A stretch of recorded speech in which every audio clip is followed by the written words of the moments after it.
कक्षा 12वीं विषय अर्थशास्त्र और अर्थशास्त्र में अध्याय जिसका नाम है पूर्ण प्रतियोगिता में कीमत निर्धारण का अध्ययन करेंगे। और इसके अंतर्गत आज हम जानेंगे कि संतुलन कीमत क्या होती है और पूर्ण प्रतियोगिता में संतुलन किस प्रकार स्थापित होता है तथा जब मांग और पूर्ति में परिवर्तन आ जाता है तब संतुलन कीमत में परिवर्तन किस प्रकार आता है। तो बच्चों, हम शुरुआत करते हैं सबसे पहले संतुलन कीमत से। हम सभी जानते हैं कि संतुलन का अर्थ क्या होता है। आप सभी ने तराजू देखा है। जब तराजू में दोनों पल्ले बराबर स्थिति में होते हैं, दोनों पक्ष में या दोनों साइड भार बराबर होता है, तब वह संतुलन की स्थिति में माना जाता है।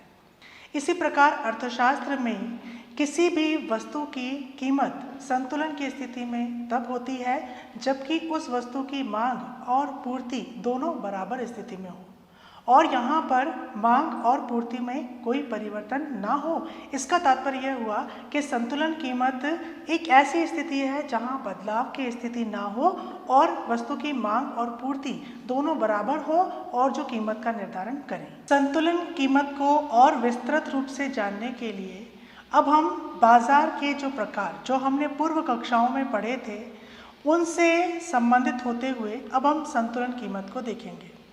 हमने बाजार में मुख्यतः 4 प्रकार के बाजारों का अध्ययन किया था और प्रतियोगिता के आधार पर इसमें पहला था पूर्ण प्रतियोगिता बाजार, दूसरा था एकाधिकार बाजार, तीसरा था एकाधिकृत बाजार, चौथा इसमें था ओलिगोपोली या फिर अल्पाधिकार बाजार।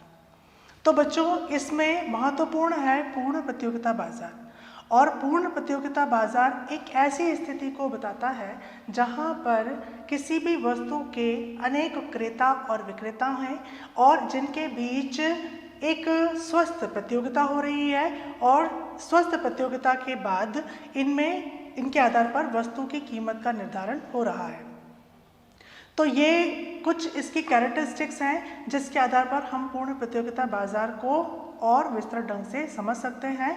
और इसके अंतर्गत जब हम कीमत निर्धारण की बात करते हैं तब हम सबसे पहले ये जान पाते हैं कि प्रोफेसर मार्शल के पहले जो अर्थशास्त्री थे वे कीमत निर्धारण के दोनों पक्षों में से कौन सा पक्ष महत्वपूर्ण है, मांग पक्ष महत्वपूर्ण है या पूर्ति पक्ष महत्वपूर्ण है, इसके बारे में अपने विचार नहीं दे पाए या यहाँ पर विवाद की स्थिति रही। प्रोफेसर रिकार्डो और उनके जो समर्थक हैं उन्होंने लागत को महत्वपूर्ण माना।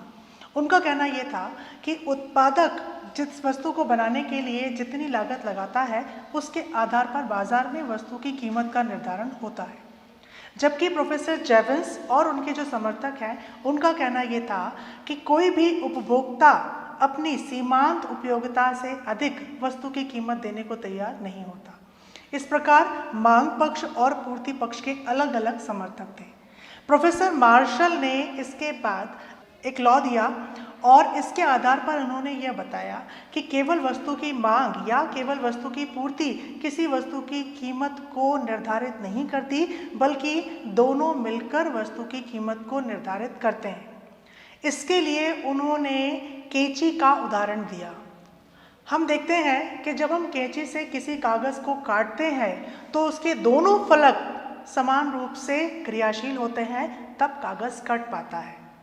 इन्हीं फलकों का उदाहरण लेकर प्रोफेसर मार्शल ने एक फलक को मांग पक्ष की तरह रखा और दूसरे फलक को पूर्ति पक्ष की तरह रखा। उनका कहना यह था कि मांग पक्ष जो कि उपभोक्ता की तरफ से आता है या जो उपभोक्ता को रिप्रेजेंट करता है वह, और पूर्ति पक्ष जो उत्पादक की तरफ से है और जो उत्पादक को रिप्रेजेंट करता है, इन दोनों के जो फोर्सेस हैं या इन दोनों की जो शक्तियां हैं वो दोनों मिलकर बाजार में किसी वस्तु की कीमत को निर्धारित करते हैं। आइए इसको और हम विस्तृत ढंग से समझते हैं। हम सभी मांग वक्र और पूर्ति वक्र दोनों से परिचित हैं। आइए ऐसे हम एक उदाहरण से देखते हैं। यहाँ पर अगर मैं एक उदाहरण के तौर पर लूँ जिसमें OX, OY और यहाँ पर वस्तु की कीमत और यहाँ वस्तु की मांगी गई मात्रा, जिसे हम Q से डिनोट करेंगे, उसे अगर हम दर्शाएं तो हम सभी जानते हैं कि मांग वक्र सदैव बाएं से दाएं की तरफ ढलात्मक बनता है, जिसे हम DD कर्व से रिप्रेजेंट करते हैं। वहीं पर जब हम पूर्ति के लिए जाएं और पूर्ति को भी जब हम इस प्रकार किसी डायग्राम में रिप्रेजेंट करें तो यहाँ पर पूर्ति वक्र जो है वह बाएं से दाएं, किस तरफ, बाएं से दाएं ऊपर की ओर चढ़ता हुआ बनता है।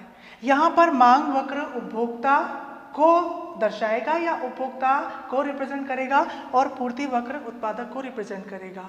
दोनों ही वक्र अपनी अपनी जगह पर एक ढलात्मक स्थिति में है और दूसरा चढ़ती हुई स्थिति में या बढ़ती हुई स्थिति में है। लेकिन जब इन दोनों वक्र को हम एक ही चित्र में दर्शाते हैं और जहां पर मांग वक्र को पूर्ति वक्र एक पर्टिकुलर पॉइंट पर इंटरसेक्ट करता है, यानी जहां पर मांग और पूर्ति दोनों बराबर हो जाती हैं, वहां पर वस्तु की कीमत का निर्धारण होता है और ऐसा बिंदु संतुलन बिंदु कहलाता है, जिसे हम इक्विलिब्रियम पॉइंट या इक्विलिब्रियम प्राइस के रूप में दर्शाते हैं। बच्चों, पूर्ण प्रतियोगिता में संतुलन कीमत को हम इस तालिका से समझ सकते हैं।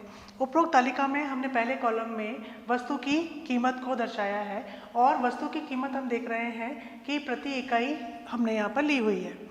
दूसरे कॉलम में हमें वस्तु की मांग को दर्शाया है और कीमत के आधार पर वस्तु की मांग भी प्रति इकाई दर्शाई गई है। इसके बाद तीसरे कॉलम में हमने वस्तु की पूर्ति को दर्शाया है, पूर्ति भी जो है इकाइयों में हमने दर्शाई है। इस तालिका को देखने पर यह स्पष्ट होता है कि जैसे जैसे वस्तु की कीमत कम होती जा रही है वैसे वैसे वस्तु की मांग बढ़ रही है। इसका मतलब ये होगा कि प्रत्येक उपभोक्ता वस्तु की कम कीमत पर अधिक से अधिक मात्रा को क्रय करना चाहेगा। और हम यहाँ पर देखेंगे कि जैसे जैसे वस्तु की कीमत में गिरावट आती गई वैसे वैसे उपभोक्ता वस्तु की ज़्यादा मात्रा को क्रय करता गया, उसने ज़्यादा वस्तु को मांगा। दूसरी तरफ जब वस्तु की कीमत में कमी आई तब उत्पादक जो है वो वस्तु की कम मात्रा को बेचेगा और यहाँ पर पूर्ति वस्तु की कीमत के साथ साथ घटती जा रही है। ये जो विपरीत प्रक्रियाएं यहाँ पर हो रही हैं, इन विपरीत प्रक्रियाओं के आधार पर ही वस्तु का कीमत निर्धारण होगा। हम यहाँ पर ये देख रहे हैं कि जब वस्तु की कीमत 6 रुपये प्रति इकाई थी तब वस्तु की मांग 60 इकाई और वस्तु की पूर्ति भी 60 इकाई हो गई। यानी यह वह बिंदु है जहाँ पर वस्तु की मांग और पूर्ति दोनों समान हो जाएंगी, दोनों बराबर हो जाएंगी और ये 6 रुपये अब वस्तु का संतुलन कीमत कहलाएगा। इस प्रकार 6 रुपये पर उपभोक्ता और उत्पादक दोनों वस्तु की 60 इकाइयों की मांग और पूर्ति करेंगे, इसीलिए इसको हम संतुलन कीमत कह सकते हैं। इसके ऊपर की जो स्थिति होगी वह अतिरिक्त पूर्ति को दर्शाएगी, क्योंकि यहाँ पर वस्तु की मांग कम है लेकिन वस्तु की पूर्ति ज़्यादा है, तो यह अतिरिक्त पूर्ति को दर्शाएगी, जिसे हम अतिरेक पूर्ति के नाम से शो कर सकते हैं।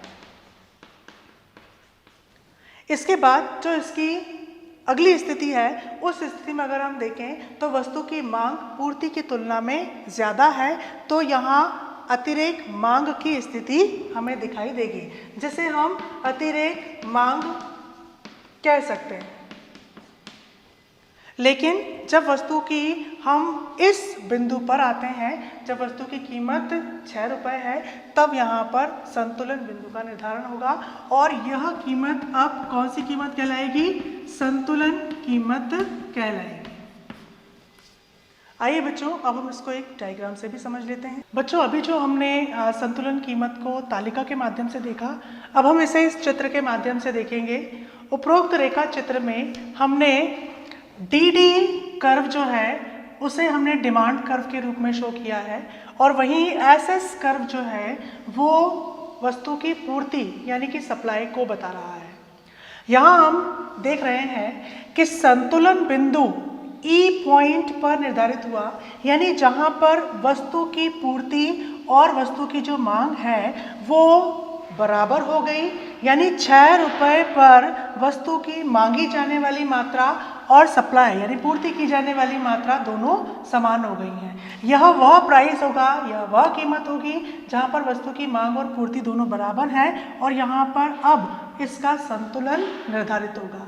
इस बिंदु को हम संतुलन बिंदु कहेंगे और जिस कीमत पर यह दोनों वक्र एक दूसरे को इंटरसेक्ट कर रहे हैं, एक दूसरे को काट रहे हैं, इस कीमत को हम अब संतुलन कीमत कहेंगे। और यही संतुलन कीमत एक्चुअली में संयुक्त या संतुलन संयंत्र भी कहलाता है, जिसे हम प्राइस मैकेनिज्म कहते हैं। यहाँ पर अगर हम इसके ऊपर की स्थिति पर जाएं तो हम देख रहे हैं जब प्राइस 10 रुपीज़ थी तब यहाँ पर डिमांड कर्व और जो सप्लाई कर्व है इसमें दूरी ज़्यादा है, तो ए और बी जो लाइन है वो हमें अतिरेक मांग को दिखा रही है। किसको बता रही है? अतिरेक सप्लाई को यहाँ पर ये दिखा रही है। ठीक है, अतिरेक सप्लाई जिसे हम बोल सकते हैं एक्सेस सप्लाई, इसको ये प्रदर्शित करेगी। और यहाँ पर आप कह सकते हो S is more than demand. इसके बाद यहाँ पर जब हम आते हैं, जब प्राइस 2 रुपये हो गई है, जब प्राइस 2 रुपये हो गई है तो यहाँ पर डिमांड कर्व और सप्लाई कर्व का जो गैप है वो अतिरेक मांग को दर्शाएगा। अतिरिक्त मांग जिसे हम बोल सकते हैं एक्सेस डिमांड, और यहाँ पर हम इसे D is more than supply से शो कर सकते हैं। यहाँ पर जब वस्तु की कीमत 6 रुपये है और जब डिमांड और सप्लाई कर्व दोनों एक दूसरे को काट रहे हैं तो हम कह सकते हैं कि यहाँ पर डिमांड इक्वल है किसके?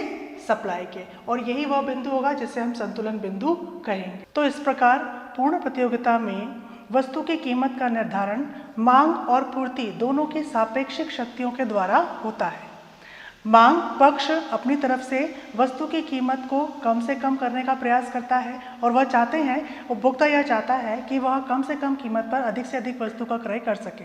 वहीं पूर्ति पक्ष यानी कि उत्पादक यह चाहते हैं कि वह अधिकतम कीमत पर अधिक से अधिक वस्तुओं को बेच सके। इस विपरीत संबंध के कारण ही यहाँ पर मांग और पूर्ति दोनों ही अपने विपरीत शक्तियों का प्रयोग करते हैं और इन विपरीत शक्तियों के प्रयोग के बाद एक बिंदु ऐसा आता है जहाँ पर मांग और पूर्ति दोनों ही बराबर हो जाती हैं। यही वास्तव में संतुलन कीमत है। हम यहाँ पर जब संतुलन कीमत को समझ सके हैं और हम जान चुके हैं कि मांग और पूर्ति जहाँ बराबर हो जाए वही संतुलन कीमत है, पर क्या यह परिस्थिति हमें हमेशा या सदैव बनी रहती है? शायद नहीं। हो सकता है कि मांग पूर्ति की तुलना में कम या ज़्यादा हो जाए, और यह भी हो सकता है कि पूर्ति मांग की तुलना में भी कम या ज़्यादा हो जाए। तो इस प्रकार जब मांग और पूर्ति में परिवर्तन आता है तो हमारी इस संतुलन बिंदु में भी परिवर्तन आ जाता है। तो आइए बच्चों, अब हम समझते हैं कि अगर मांग और पूर्ति में वृद्धि या कमी होती है तब हमारे संतुलन बिंदु पर क्या प्रभाव पड़ता है। बच्चों, अब हम देख रहे हैं कि मांग में परिवर्तन होने की वजह से संतुलन कीमत में परिवर्तन किस प्रकार से आता है। जब पूर्ति स्थिर रहे और केवल मांग में परिवर्तन हो जाए तब वस्तु की जो संतुलन कीमत है उसमें भी परिवर्तन आ जाएगा। इसे हम दो रूपों में देख सकते हैं, मांग में परिवर्तन एवं संतुलन कीमत में परिवर्तन, जिसमें हम पहला देख रहे हैं मांग में वृद्धि। जब वस्तु की पूर्ति स्थिर रहे और केवल वस्तु की मांग में वृद्धि हो तब संतुलन कीमत में भी वृद्धि हो जाती है, वहीं संतुलन की जो मात्रा है उसमें भी वृद्धि हो जाती है। इसके पीछे कारण ये है कि पूर्ति स्थिर होने पर बाकी जो चीज़ें हैं, अन्य बातें हैं, शायद उनमें भी परिवर्तन आ जाता है। जैसे उपभोक्ता की आय में परिवर्तन, उपभोक्ता की रुचि, फैशन इत्यादि में परिवर्तन, जनसंख्या की वृद्धि या फिर स्थानापन्न वस्तुओं के मूल्य में वृद्धि। इसका एक कारण और भी हो सकता है, जिस वस्तु के संदर्भ में हम बात कर रहे हैं उससे संबंधित किसी वस्तु की कीमत में वृद्धि हो जाना। तो यहाँ पर जब वस्तु की मांग में वृद्धि होगी तो संतुलन कीमत और संतुलन मात्रा दोनों में ही वृद्धि हो जाएगी। आइए इसे हम एक चित्र के माध्यम से देखें। यहाँ पर जब हम मांग में वृद्धि को देख रहे हैं तो मांग में वृद्धि के आधार पर जब हम इस चित्र पर आ रहे हैं तो हमने देखा कि जब पहले ई बिंदु पर इक्विलिब्रियम हो रहा था, संतुलन हो रहा था, तब हमारा डी कर्व इस पॉइंट पर इंटरसेक्ट हो रहा था और इसके बाद मांग में वृद्धि जो हुई है वह D1 और D1 वक्र से यहाँ पर दर्शाई जा रही है। यानी कि हमारा जो मांग वक्र है वो पहले की तुलना में DD से D1 और D1 पर शिफ्ट हो गया। जैसे ही हमारा मांग वक्र DD से D1 पर शिफ्ट होता है, वैसे ही हमारा इक्विलिब्रियम पॉइंट E से E बिंदु पर शिफ्ट हो जाता है। इसका मतलब ये हुआ कि हमारी संतुलन कीमत जहाँ पर पहले E पॉइंट पर थी, अब वो बढ़कर E1 पॉइंट पर शिफ्ट हो गई। यही हमने यहाँ पर यह भी देखा कि जब हमारी कीमत P थी वो बढ़कर OP की तुलना में अब OP1 पर आ गई। ये प्राइस के इंक्रीजिंग को दिखा रही है, यानी कि वस्तु की कीमत में वृद्धि हो गई। जब वस्तु की कीमत में वृद्धि हुई, उसी के साथ साथ अब वस्तु की जो मात्रा है या हमारी संतुलन मात्रा है उसमें भी वृद्धि हो गई और अब संतुलन मात्रा OQ से OQ1 पर शिफ्ट हो गई। यह चित्र हमें यह बताता है कि जैसे ही हमारी मांग में वृद्धि होती है, लेकिन पूर्ति जब स्थिर होती है, पूर्ति में कोई परिवर्तन नहीं है, तब अन्य कारणों की वजह से हमारी मांग में वृद्धि हुई, जिसने संतुलन कीमत में भी वृद्धि कर दी और जिसकी वजह से संतुलन मात्रा में भी वृद्धि हो गई। चलिए अब हम इसका दूसरा पहलू देख लेते हैं, मांग में कमी। मांग में कमी की वजह से भी हमारी संतुलन कीमत में परिवर्तन आता है और वहीं संतुलन मात्रा में भी परिवर्तन आ जाता है। यहाँ पर जब मांग में कमी होगी तब संतुलन कीमत में भी कमी आ जाएगी और संतुलन की मात्रा में भी कमी आ जाएगी। आइए इसे भी हम चित्र के माध्यम से देखते हैं। यहाँ पर हमने P प्राइस पर और Q क्वांटिटी पर E इक्विलिब्रियम को शो किया है और यहाँ पर हमारा DD कर्व जो है वो वस्तु की मांग को दर्शा रहा है। जब वस्तु की मांग कम हो जाती है तो हमारा DD कर्व पिछले E पॉइंट की तुलना में शिफ्ट होकर के E1 पॉइंट पर आ जाता है। यानी हमारा DD कर्व DD से D1 पर शिफ्ट हो जाता है, जो यह बता रहा है कि वस्तु की मांग में कमी आई। जब वस्तु की मांग में कमी आई तो हम यह भी देख रहे हैं कि वस्तु की कीमत में भी कमी आई है और कीमत में कमी आने के साथ साथ अब संतुलन की जो मात्रा है वह भी कम हो गई। यानी हमारी संतुलन की मात्रा Q बिंदु से Q1 पर शिफ्ट हो गई, जिसे हम कह सकते हैं कि हमारी संतुलन मात्रा OQ से घटकर OQ1 पर आ गई है। तो यह चित्र हमें यह बताता है कि संतुलन कीमत में कमी आने पर, मांग में कमी आने पर हमारी संतुलन कीमत में भी कमी आ जाती है और जो संतुलन मात्रा है उसमें भी कमी आ जाती है। इसके पीछे भी कारण यह हो सकते हैं कि उपभोक्ता की रुचि में परिवर्तन या फैशन में कोई परिवर्तन आया हो, उपभोक्ता की आय में कमी आ गई हो या फिर जनसंख्या में कोई परिवर्तन हुआ हो। तो ये ऐसे कुछ कारण हैं जिसकी वजह से पूर्ति स्थिर रहने पर, जैसा कि हमने पूर्व चित्र में देखा था, यहाँ पूर्ति स्थिर है, इस दशा में भी हमने ये माना है कि पूर्ति स्थिर है और पूर्ति स्थिर होने पर अन्य कारणों की वजह से हमारी संतुलन मात्रा में कमी आई है, क्योंकि हमारी संतुलन कीमत भी बदल गई है और मांग में भी कमी आई है। बच्चों, जब मांग की दशाएं स्थिर रहें और वस्तु की पूर्ति में परिवर्तन आ जाए तो उसका संतुलन कीमत पर क्या प्रभाव पड़ता है, इसे भी हम दो रूपों में देख सकते हैं। इसे हम देख रहे हैं सबसे पहले पूर्ति में वृद्धि। अगर मांग स्थिर रहे और पूर्ति में वृद्धि हो जाए तो उसके कारण हमारी जो संतुलन कीमत है उसमें कमी आ जाएगी। इसका मतलब पूर्ति में वृद्धि और संतुलन कीमत इन दोनों में विपरीत संबंध होगा। जैसे ही वस्तु की पूर्ति में वृद्धि होती है वैसे ही हमारी संतुलन कीमत में कमी आना शुरू हो जाती है। वहीं हमारी जो संतुलन मात्रा है उसमें वृद्धि हो जाती है। आइए ऐसे हम चित्र के माध्यम से देखें। इस चित्र में हमने SS वक्र को, कर्व को पूर्ति के रूप में दर्शाया है। यह पूर्ति वक्र है और यहाँ पर जब वस्तु की कीमत P थी तब इक्विलिब्रियम E पॉइंट पर शो हो रहा था और यहाँ पर जैसे ही हमारी पूर्ति में कमी आई वैसे ही हमारा जो इक्विलिब्रियम पॉइंट है वो E से E1 पॉइंट पर शिफ्ट हो गया, यानी संतुलन कीमत में कमी आ गई।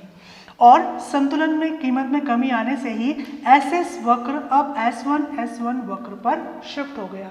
लेकिन यहाँ हम देख रहे हैं कि पूर्ति में वृद्धि होने की वजह से संतुलन की जो मात्रा है उसमें वृद्धि हो गई और संतुलन की मात्रा OQ से OQ1 पर शिफ्ट हो गई। वहीं प्राइस में क्या हुआ है, कमी आई है। तो जैसे ही कीमत में कमी आई, उत्पादकों ने वस्तु की जो पूर्ति है उसको अगर किसी कारण से बढ़ाया है तो संतुलन कीमत पहले की तुलना में नीचे की तरफ आ जाती है। इसके कई कारण हो सकते हैं जिसकी वजह से पूर्ति में वृद्धि हुई हो पर मांग स्थिर रही हो, जैसे कच्चे माल की कीमत में परिवर्तन, किसी तकनीक में परिवर्तन या फिर श्रम की दशाओं और श्रम की कीमत में परिवर्तन। आइए इसका हम दूसरा एक पहलू देखें। यहाँ पर अब वस्तु की पूर्ति में कमी आ गई। वस्तु की पूर्ति में कमी आने की वजह से अब हमारी संतुलन कीमत में वृद्धि हो गई। यहाँ पर भी पूर्ति और संतुलन कीमत दोनों में विपरीत संबंध है। पूर्ति में कमी होने की वजह से संतुलन कीमत ऊपर की ओर जाती है और संतुलन कीमत में वृद्धि हो जाती है, लेकिन संतुलन की मात्रा वह पूर्ति के अनुसार क्या हो जाती है, कम हो जाती है।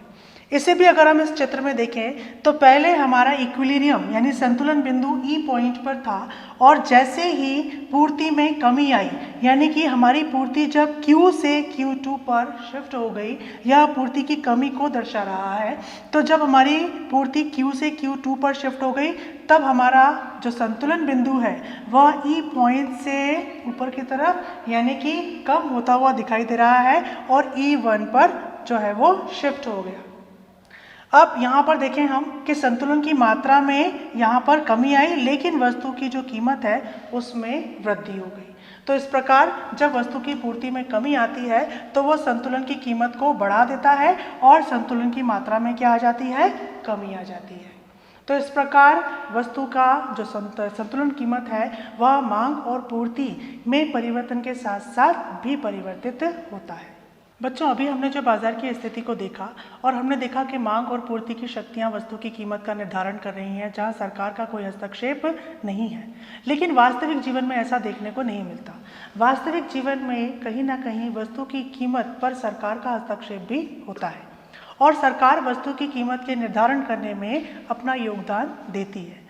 जब कभी भी मार्केट में उपभोक्ता की वस्तुओं की कीमत बढ़ जाती है तब वहाँ पर सरकार अपना हस्तक्षेप करते हुए वस्तु की कीमत को न्यूनतम लाने का प्रयास करती है या उस स्थिति में लाने का प्रयास करती है जहाँ पर उपभोक्ता उनको सरल तरीके से खरीद पाए।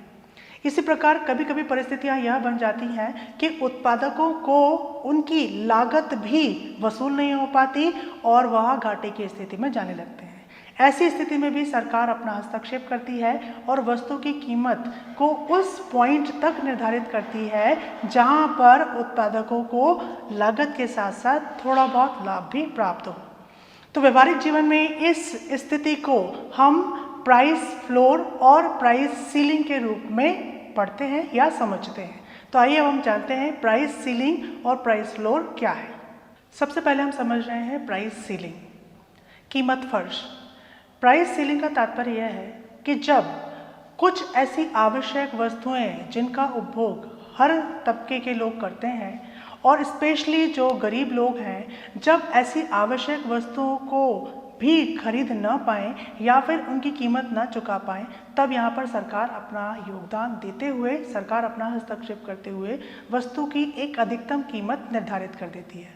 यह अधिकतम कीमत संतुलन कीमत से थोड़ी कम होती है और यहाँ पर प्रयास यह किया जाता है कि हम वस्तु की वो अधिकतम कीमत निर्धारित कर दें जहाँ पर उपभोक्ता उस वस्तु को खरीदने में सक्षम हो सके। ऐसी प्राइस को, ऐसी कीमत को हम प्राइस सीलिंग कहते हैं या कीमत फर्श कहते हैं। यहाँ पर सरकार क्यों ऐसी प्राइस निर्धारित करती है या क्यों कीमत फर्श जो है वो निर्धारित होता है, इसके पीछे कारण ये है कि जब कई ऐसे तत्व या कई ऐसे वस्तुएं हैं जो रोज़मर्रा के जीवन में उपयोगी हैं, परंतु किसी कारणवश उनके दाम अगर बढ़ जाते हैं तो वो कहीं ना कहीं गरीबी में जीवन यापन कर रहे लोगों को प्रभावित करती है और वहाँ पर उसकी कीमत देने में भी सक्षम नहीं हो पाते। तब ऐसी कीमत निर्धारित करके हम उसकी अधिकतम कीमत तय कर देते हैं और अब उत्पादक उस कीमत से ज़्यादा कीमत उपभोक्ता से वसूल नहीं कर पाएगा। प्राइस सीलिंग के रूप में सरकार की तरफ से राशनिंग व्यवस्था, राशन कार्ड व्यवस्था, उचित मूल्य की दुकानें इत्यादि की व्यवस्था भी की जाती है ताकि अतिरिक्त मांग को देखते हुए यहाँ पर बहुत कम कीमत पर उपभोक्ता ऐसी दुकानों से या राशन कार्ड पद्धति से वस्तुओं का क्रय कर सके। अब हम देख रहे हैं प्राइस फ्लोर। प्राइस फ्लोर जिसे हम कीमत फर्श कहते हैं और प्राइस फ्लोर का तात्पर्य यह है जहां पर सरकार किसी भी वस्तु का वो न्यूनतम मूल्य निर्धारित कर दे जिसमें उत्पादक को कम से कम उनकी लागत तो वसूल हो ही जाए। कभी कभी हम देखते हैं कि अति उत्पादन की स्थिति हो जाती है और अति उत्पादन की स्थिति में उत्पादकों को कम से कम कीमत पर वस्तु को मार्केट में बेचना होता है और कभी कभी तो उन्हें अपनी लागत भी वसूल नहीं हो पाती। ऐसी स्थिति में उत्पादक आगामी या अगले उत्पादन कार्य से वंचित हो जाता है या वहाँ उसको परेशानी का सामना करना पड़ता है। यहाँ पर सरकार न्यूनतम समर्थन मूल्य को निर्धारित करती है और यह वह मूल्य है जो उत्पादकों के समर्थन में होता है और यहाँ पर उत्पादक उस मूल्य पर वस्तु को बेचकर लागत के साथ थोड़ा बहुत लाभ भी प्राप्त कर लेता है। प्रश्न यह है कि न्यूनतम समर्थन मूल्य तय करने की आवश्यकता क्यों है। हम सभी अपने व्यवहारिक जीवन में देखते हैं कि हमारा जो कृषि कार्य है वह पूरी तरह से मानसून पर आधारित है। उसके अलावा भी कुछ ऐसी परिस्थितियां हो जाती हैं जब हमारी फसलें कभी तो बहुत ज़्यादा उत्पादन दे देती हैं और कभी उत्पादन कार्य कम हो पाता है। ऐसी फसलें सोयाबीन की फसल, गेहूं की फसल, चावल है या और दूसरे पदार्थ हैं, इनकी फसलों के न्यूनतम समर्थन मूल्य तय करना आवश्यक हो जाता है ताकि किसानों को उनकी उपज की लागत आसानी से प्राप्त हो पाए और वह घाटे की स्थिति में न रहे। बच्चों, हमने देखा कि वस्तु की मांग और पूर्ति के द्वारा वस्तु की कीमत का निर्धारण होता है। इसके साथ ही साथ में अब हमें यहाँ पर जो वस्तु का मूल्य निर्धारित हो रहा है तो वस्तु के दो मूल्य या इसके दो रूपों को समझना भी आवश्यक है। एक है बाजार मूल्य और दूसरा है सामान्य मूल्य। सबसे पहले हम आते हैं बाजार मूल्य पर। बाजार मूल्य एक तरह का अल्पकालीन मूल्य है और अल्पकाल में वस्तु की मांग और पूर्ति की जो शक्तियां हैं वह वस्तु का एक अस्थायी मूल्य जो निर्धारित करती हैं उसे हम बाजार मूल्य कहते हैं। हम सभी जानते हैं कि हम बाजार को समय के आधार पर 4 कैटेगरीज में डिवाइड कर सकते हैं: अति अल्पकालीन बाजार, दीर्घकालीन बाजार और अति दीर्घकालीन बाजार। तो अल्पकाल की स्थिति में जब वस्तु की मांग और पूर्ति के आधार पर एक अस्थायी मूल्य निर्धारित होता है उसे हम बाजार मूल्य कहते हैं। वहीं सामान्य मूल्य की टेंडेंसी दीर्घकाल के लिए होती है और दीर्घकाल में जब फर्म वस्तु की मांग और पूर्ति के आधार पर वस्तु का मूल्य निर्धारित करती हैं तब इसे हम सामान्य मूल्य कहते हैं। दीर्घकाल में फर्म के पास इतना समय होता है कि वह मांग के आधार पर वस्तु की पूर्ति में परिवर्तन कर पाती हैं, तो यह एक स्थायी मूल्य है और जो बाजार में सामान्य तौर पर दिखाई देता है। बच्चों, जहाँ पर हमने बाजार मूल्य और सामान्य मूल्य को अभी समझा, वहीं इसमें एक घनिष्ठ संबंध भी है। तो आइए अब हम समझ लेते हैं कि बाजार मूल्य और सामान्य मूल्य में क्या संबंध। सामान्य मूल्य और बाजार मूल्य में संबंध को हम इस चित्र के माध्यम से समझ सकते हैं। बच्चों, आप लोगों ने समुद्र को देखा होगा। समुद्र में जब लहरें आती हैं तो उसकी सतह ऊपर और नीचे की तरफ हमें दिखाई देती है और समुद्र की लहरों की वजह से या जब समुद्र में छोटे मोटे तूफान आते हैं तब उसकी लहरें अचानक ऊपर और नीचे की तरफ दिखाई देने लगती हैं। यहाँ पर मैंने सामान्य मूल्य को स्थिर माना हुआ है और बाजार मूल्य की तुलना उन्हीं समुद्र की लहरों की तरह की हुई है। हमने यहाँ पर सामान्य मूल्य को एक सीधी रेखा के रूप में शो किया है और हमने ये बताया है कि सामान्य मूल्य लागत के बराबर है और यह दीर्घकाल में स्थिर है। लेकिन बाजार में मूल्य की टेंडेंसी इस सामान्य मूल्य के इर्द गिर्द होने की ही होती है। जब सामान्य मूल्य की तुलना में हमारा बाजार मूल्य कम हो जाता है तब उत्पादक घाटे की स्थिति में होता है, क्योंकि उसकी जो मार्केट प्राइस है वह लागत से कम हो जाती है। यह अल्पकाल है और अल्पकाल में यह स्थिति हमेशा नहीं बनी रहने वाली, और थोड़े समय बाद जैसे ही मार्केट में परिवर्तन आता है वैसे ही अब हमारा बाजार मूल्य ऊपर की तरफ यानी सामान्य मूल्य से अधिक हो जाता है और यहाँ पर उत्पादकों को अधिक लाभ प्राप्त होता है। लेकिन जैसा कि मैंने आपको बताया कि यह परिस्थिति भी सदैव नहीं रहने वाली, तो जैसे ही मार्केट में फिर परिवर्तन आता है हमारा बाजार मूल्य नीचे की तरफ आने लगता है। इस प्रकार बाजार मूल्य की जो टेंडेंसी है, इसकी जो प्रवृत्ति है, वह सामान्य मूल्य के इर्द गिर्द रहने की ही होती है। यह सामान्य मूल्य से कम हो सकता है या फिर उससे ज़्यादा हो सकता है। तो बच्चों, आज की कक्षा में हमने कीमत निर्धारण और मांग और पूर्ति में परिवर्तन के आधार पर कीमत निर्धारण, बाजार के संबंध में जो भी वस्तु में परिवर्तन आया, सरकार का हस्तक्षेप, सभी चीज़ों को देखा। आशा है आप इन चीज़ों को भली भांति समझ गए होंगे।